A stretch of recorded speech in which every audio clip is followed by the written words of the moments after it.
Welcome back to the Arcopia Show. Today I'm going to talk about being your own healthcare. Moving forward here, if you have the preparedness mind, responsible mind, you're going to have to be your own healthcare, as well as your own central bank, handyman, veterinarian, animal husbandry, fencer, home builder, re-roofer, gardener. You're going to have to know a lot of things about a lot of things. So healthcare is just another one of those things. So I'll start with, I guess, my family's personal story here. So we put our 4-year-old, we tried out a preschool last fall for 2 mornings a week and just kind of see if he got anything out of it. And I did notice a few good things like social aspects of things, and it kind of for the kids a different perspective and things. But ever since we put him in preschool, somebody in my household has been sick, literally for 4 months, literally, nonstop. Right, we have gone through every cold, every flu, sore throat, runny nose, sinus infection, ear infection, where one of the kids had to have antibiotics. We even got COVID for the first time in fall, and it's just putting them in preschool is just like a cesspool thing. So now we have natural vaccination immunity from literally everything. So we should be good for a while. But it was literally so bad at one point. 50% of the teachers were off, and there was subs in there. And, classrooms half full type of thing throughout the whole school. Everybody's sick with something. Just nuts. So for 2 mornings a week, and, for us, it was a little bit of a drive. And then my boy missed half of the classes for that. Half. So he only went half the time because literally he's sick, he can't go. So we actually pulled him out, and that was a fun little test, but we're going to be pursuing our homeschooling with our boys and are doing that right now. Now, it's a big responsibility, but, when you have kids and you're the parent, that's your job is to be responsible for your kids. So, but I guess for me, I haven't been on YouTube for almost 2 weeks probably, and because I got strep throat, goody gumdrops, that was fun. So suffered 3 days, tried everything you can do, gargle salt water, eat healthy,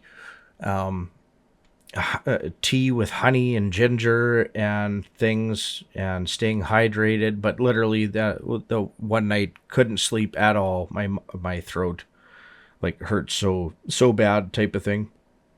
It was like closing up on me. So go to our socialized healthcare, the walk-in clinic, the next morning, and then wait an hour and a half, talk to the doctor, tell them all my symptoms in about 40 seconds, and then ask them to double check, and then they have a look. Oh yes, okay.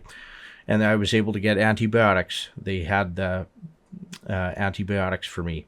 Sitting in the waiting room for an hour and a half, there was a few physicians overhearing with patients that, oh, we're short on this or out of this antibiotics. Oh, we're expecting a little bit of amoxicillin to come in, or we'd give out this antibiotics for you, but we have to substitute it with this one. It's the same thing. It's okay, and things. So I keep hearing on the everywhere that there's this shortage of antibiotics, and there kind of is. Like, it's kind of a last minute delivery, not a lot of inventory in stock, and some substitutions for children's antibiotics was a big one a few months ago. Shortages on that.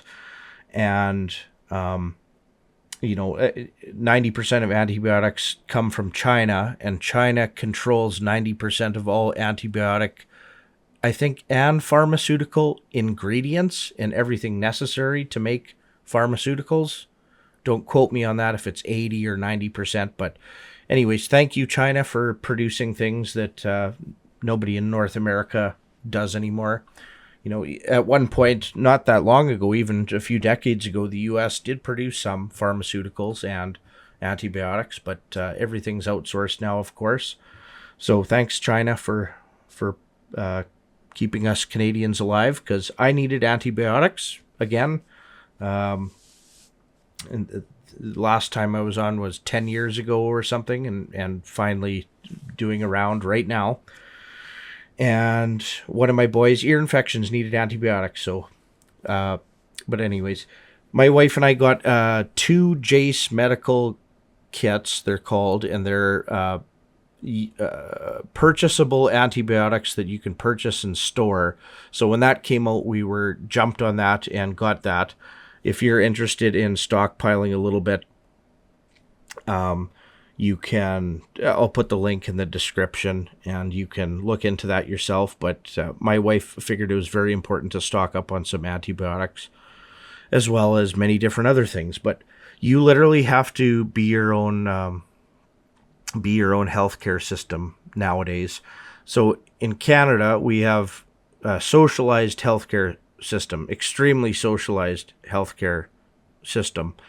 And, it's socialism's a funny thing. It's kind of, at what point do you not let the government be involved with something? Is it healthcare? Is it education? Is it your food? Do you want socialized food too?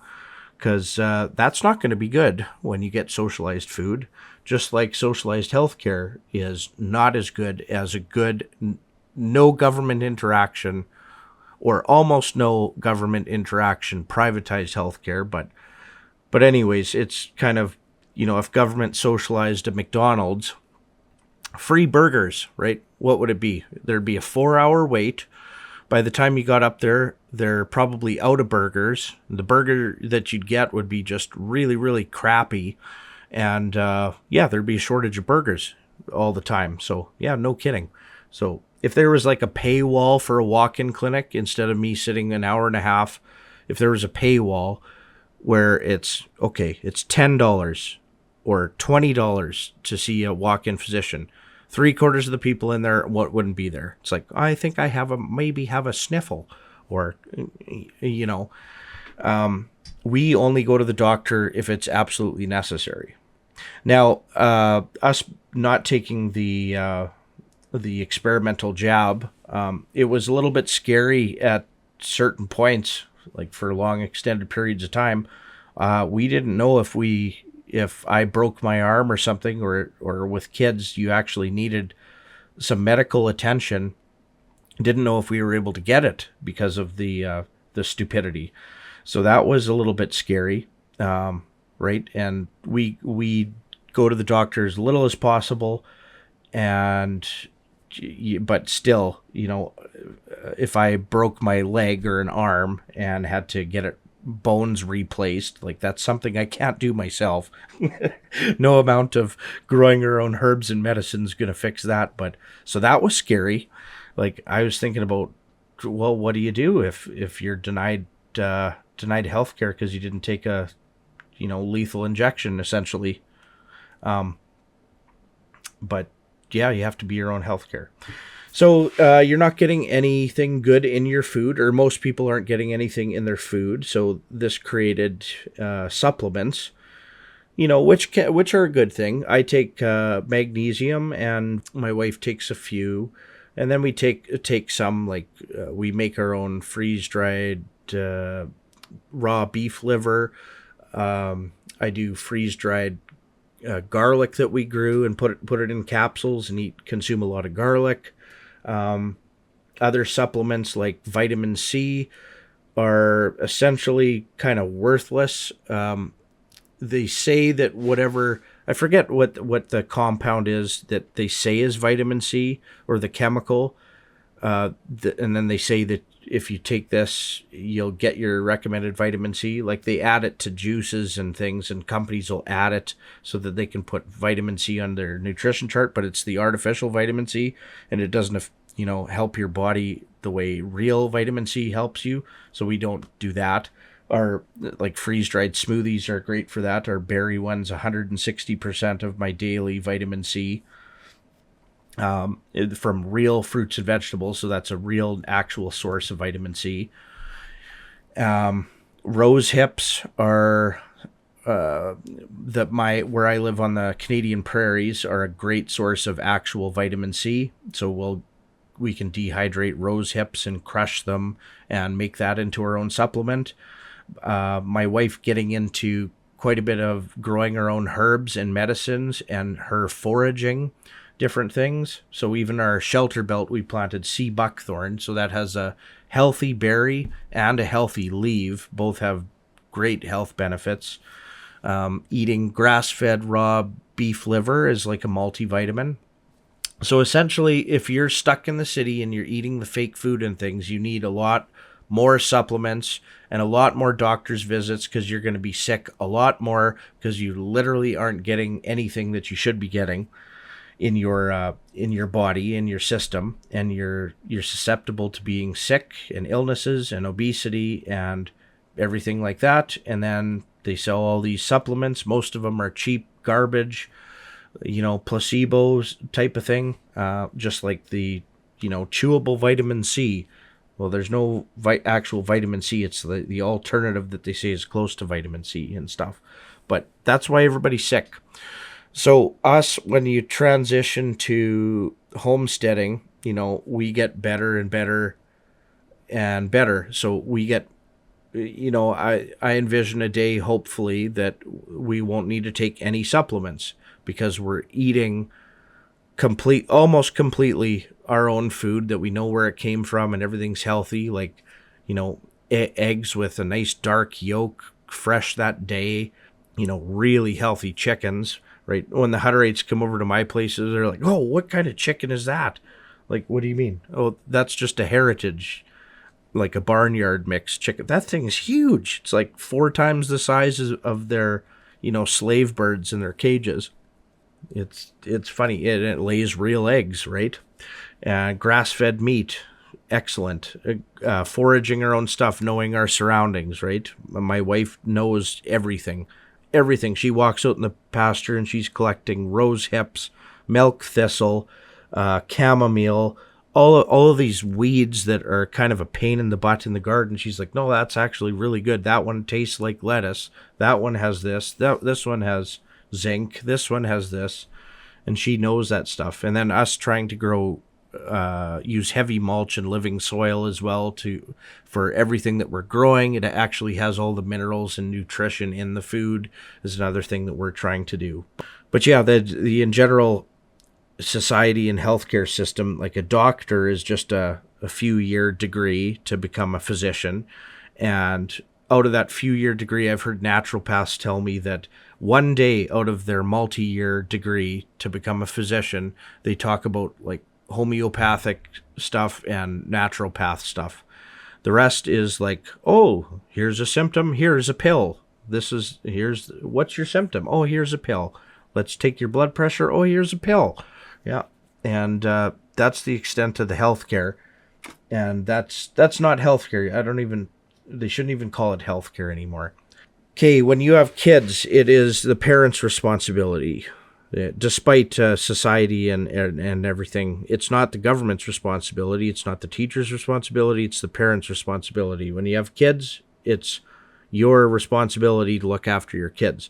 Now, I was listening to the latest Jordan Peterson on Joe Rogan, and he got into he's a clinical psychologist talking about this transgenderism and confused children and things and the terrible stories with that, and that the government literally made it illegal for a physician to, if a little girl comes in there that's 12 and just started puberty and thinks that she's a boy because she's some, outcast or not popular, the doctor is not allowed. It's illegal for them to say anything.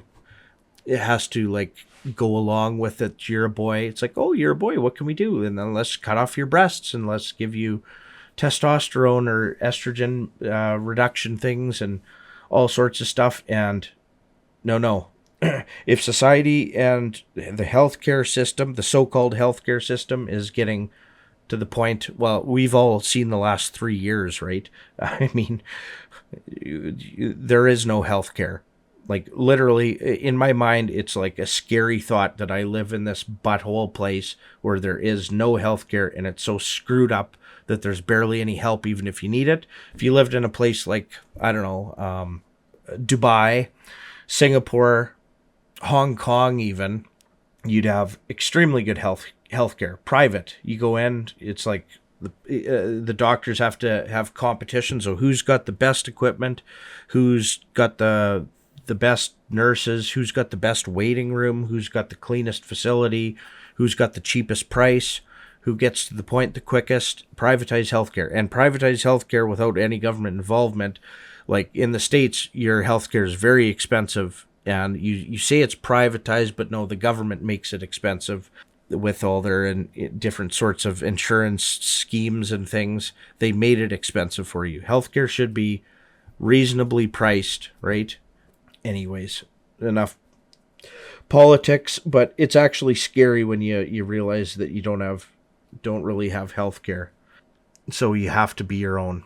And if you have a kid with that problem, you can't take them to literally, from what Jordan Peterson was saying, you can't take them to a clinical psychologist to get them any sort of help because it's illegal. So you know what would be great is to form your own little communities type of thing and track down some literally non-retarded physicians and psychologists and things and peers, create your own network of non-retarded things kind of on the outskirts of society, right?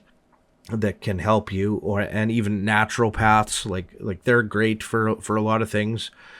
Somebody with a prescription pad that's non-retarded, and I use that term retarded. I hope nobody's offended, but look up the definition, and it's the proper word to use, actually. So, but you want to store up some things expire. So I like taking magnesium is very important, and vitamin D for myself are kind of the two most important supplements that I like, stocking up on and having on hand. With the nuclear threat and radiation threat, like we stocked up on some iodine. I am not too worried about it, but it's especially useful. Radiation is more susceptible in young children, so I stored that just in case there is, one of the morons in charge lets her rip, and there's a cloud of radiation coming over. Then try to protect my family as best you can. But antibiotics, again, you were pretty much able to get it. Everyone said there's a shortage, and it's like, it was close, right? So it was close recently, but antibiotics, like when you need antibiotics, you need antibiotics. You don't take them very often, hopefully. You don't want antibiotic resistance, but when you need antibiotics, you need it. Like with my strep throat, my throat literally closing up. The bacteria went to that thing that hangs down in the back of your throat, white patches, pus back there, completely red, even bleeding. Oh, man. No, antibiotics, or like literally I might die here. So stock up on that. A lot of antibiotics, you have to look into everything. Like if you get that Jace medical kit, the shelf life on some of the things and how to properly store them. And usually everything's cool, dry, dark, stable environment, just like freeze-dried food. But you can check, some antibiotics go toxic after their expiry date, and some are effective but with less potency for up to 10 years. I've also heard some rumors that, the old school preppers would stock up on fish antibiotics. And apparently they're taking that away, that you can't get them over the counter anymore shortly, is one rumor that I've heard. So you won't even be able to stock that up. So I think that Jace kit is just worth the bit of money. It's not cheap, but it's not expensive, right? And it's just something I figure is worthwhile having. If you have diabetes and things, or you're on insulin, store as much of that as you can. But if you don't, change your ways and try to cure your diabetes, which I'm, almost confident that you can do with, essentially diet and exercise. But if you can stockpile only so much of that and then rotate it out. And then, if the SHTF happens and, you can live a little bit longer before you perish, right? What's another thing to worry about? Your eye care, an extra pair of glasses, right? I got myself years ago laser eye surgery, so I don't need contact lenses or glasses. I had some bad eyes, and they've stayed good for many, many years, so I should be fine. Hopefully my kids have good eyesight.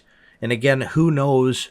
It's probably all in your food and diet and things that your eyesight, like that's maybe why people have bad eyesight. I don't know. Dental stuff. If anybody has any recommendations for this, some sort of numbing agent. I thought about, I've had one cavity in my life, and it's a painful thing getting a tooth drilled or whatever, right?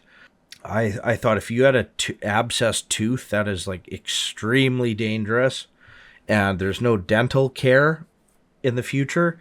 Like, if I had to pull out my own tooth with a rusty pair of needle nose pliers, I get, like, if I'm gonna die, it's not gonna be fun. I don't even know if I could do it. Well, I guess I'd have to, so I would. But something you could numb your tooth with somehow. Oh man, if you could figure out what to store to do that, if you ever had to. But again, some of these things you have to prioritize. Are things going to get literally bad enough that if you have an abscessed tooth that needs to be pulled, you can't find somebody to do it, or a little bit of numbing agent or something? I guess back in the day it would be whiskey and, bite on the stick or hold me down, right, while somebody pulls it out. And you get by, right? I guess. Oh, how far we've come, We've got so many technologies and things, and here I'm talking about pulling my own teeth. But for supplements and things, again, just as we progress to the full homestead and the majority of what we consume comes off of what we produced, it's going to reduce our dependency on supplements, as well as just in general healthcare, because our health will improve, right? So then supplements aren't as important to store, right?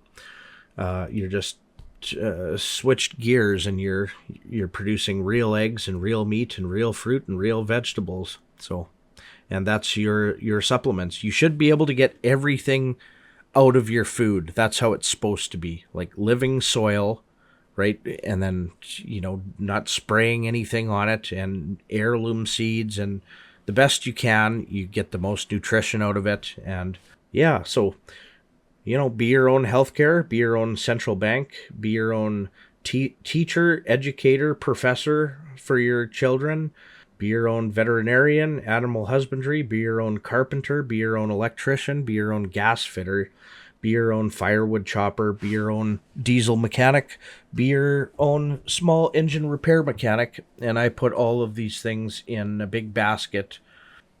I guess one more thing, in society, like, people will get a degree or an education, which is good, for just the general, to kind of filter through people or whatever. But for a doctor, they go to school and then they study things, and then whatever the textbook tells them, and then, but if you're passionate about, healthcare or things, and you consume information and you learn and you do things firsthand, and in whatever trade it is, whether it's carpentry, there's people with a journeyman 4-year thing. They had to work for 4 years and 6 weeks of school every year, and then I'm a journeyman carpenter. Or, me, that's not a journeyman carpenter, but I worked with a small company first that took projects right from nothing to finished in every step of the way. And then I was a home builder for myself, building houses like start to finish every step of the way. Not even a journeyman carpenter, right? And it's like, oh, you're not like, I can't get a job with the idiots in society, a high paying job if I wanted to, but even though you know more than them. But it's the same with a doctor. You know, you don't respect anyone in this world. Don't respect anyone until they give you a reason to respect them. You treat them courteous and you question everything that comes out of their mouth until they give you a reason to give them more respect and more trust. And I treat physicians the same as a handyman that's talking like he knows what he's doing, or an electrician that's, oh yeah, I've wired up houses. Oh yeah, I'm good. Oh yeah, right. But let's leave it at that. Thanks for listening. We will catch you next time.